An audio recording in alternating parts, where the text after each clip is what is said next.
Hi, it's Becky Brookes from Adoption UK. I'm Adoption UK's Education Policy Advisor. I'm also a home educating mum of 2 adopted children, a former teacher, and a work at home parent. One of the things that we're trying to do at Adoption UK at the moment is to offer some support and guidance for people whose children are unexpectedly at home, who may find themselves working from home, for whom everything's very different and unusual. And I'm coming to you from the point of view of someone who's been doing that kind of thing for 3 years now. Today in the video, I thought it would be good to talk about practical activities that you could get up to, learning style activities that don't involve sitting down working through a book.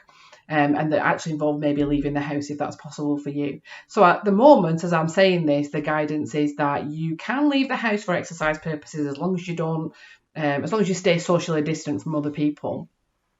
So that does include going on a local walk in your neighbourhood. If you live in a place where there are places you can go walking that are nice and that are scenic and that have got nature, then by all means do try and do that. It also means that if you have a yard or a garden, you can go out into the yard and garden and do some things. This is a great time for gardening. I am no green-fingered person. I'm a terrible gardener. But even in our garden, flowers and plants are just growing themselves up out of the ground. So this might be a good time to try and encourage your children out into the back garden if you do have one, or into the yard to maybe try and plant some look at the bulbs that are coming up, plant some plants, maybe do a plant pot if you've got a yard, or to do some gardening project. It's probable that you're more expert at doing that than I am, so I'm not going to give you any specific tips on how to do gardening, but there are things that you can be doing outside in the garden. It's so important to be able to leave the house, to get some fresh air, to have a change of scenery, to do something a little bit more active than staying inside the house all day long. Other things you can do in the garden might include physical activity.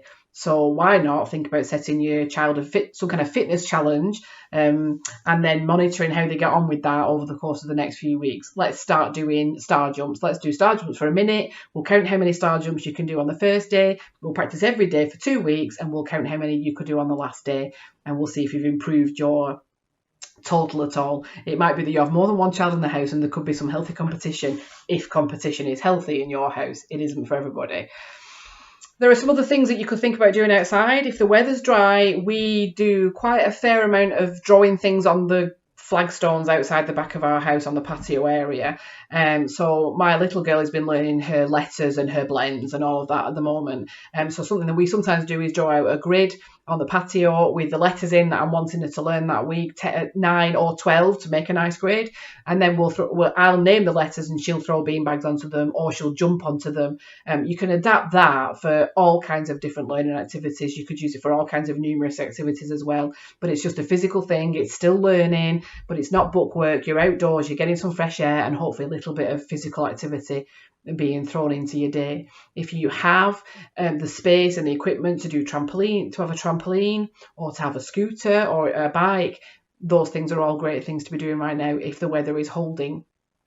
If you don't have outdoor space, this can be a bit more difficult, but there are still things you can do that involve looking at the outside world or measuring or looking at things that are growing. So there's a lot that can be seen out of your window. You might not have thought much about what goes on outside of your window, but asking the children to sit at the front window and count something is not only potentially educational, but also possibly give you 5 or 10 minutes of peace and quiet while they're busy doing that. So if you live on a main road with lots of cars going by, maybe ask the children to keep a tally chart of the different kinds of vehicles that they see in 15 minutes, cars, motorbikes, vans, trucks.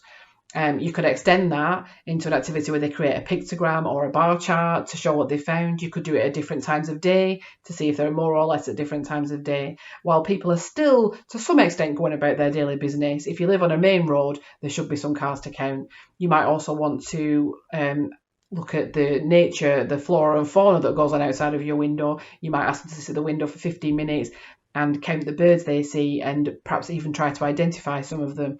You might ask them to look out the window and count or identify anything, actually. Sometimes it's just a useful thing. It can be made educational and it might give you 15 minutes of quiet. So there's the world outside of your window. There are various possibilities. If your children enjoy drawing and art, it might be an option for them to sit and look out of the window and to create a visual representation of what they see. They could use collage, they could use simple colouring or painting, they could use different media to make it a bit more interesting. They could focus on a detail or try and do the whole scene. Again, it's something that can occupy for a while and that might be a quiet activity for them to do. Something else we've done recently at home was, and again, I'm not green fingered, but we cut the tops off our carrots and popped them in a shallow bowl of water, and then we watched the carrot tops grow and we measured them over a few days. We took photographs every day. We assembled those into a collage. With my youngest child, we measured them with a ruler, so we were practicing measuring. And then my older child, we extended that. We made a line graph of the measurements as they grew. We learned a little bit about the biology of plants at a quite simple level for my quite young children, and that was a nice activity to do.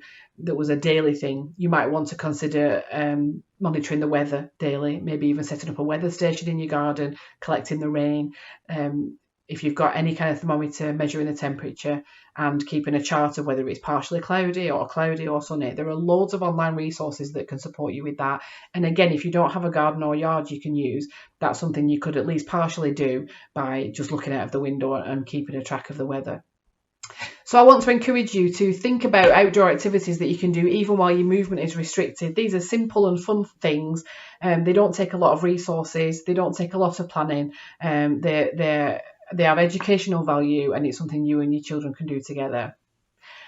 If you do any of those things or any other things like that in your garden or even in your home looking out the window, share them with us. We would love to see photos of your children's work or scanned images or anything like that you want to send without obviously compromising your confidentiality. Do please share in the comments and let us know how you're getting on. And we'll be back again soon with some more hints and tips. Bye.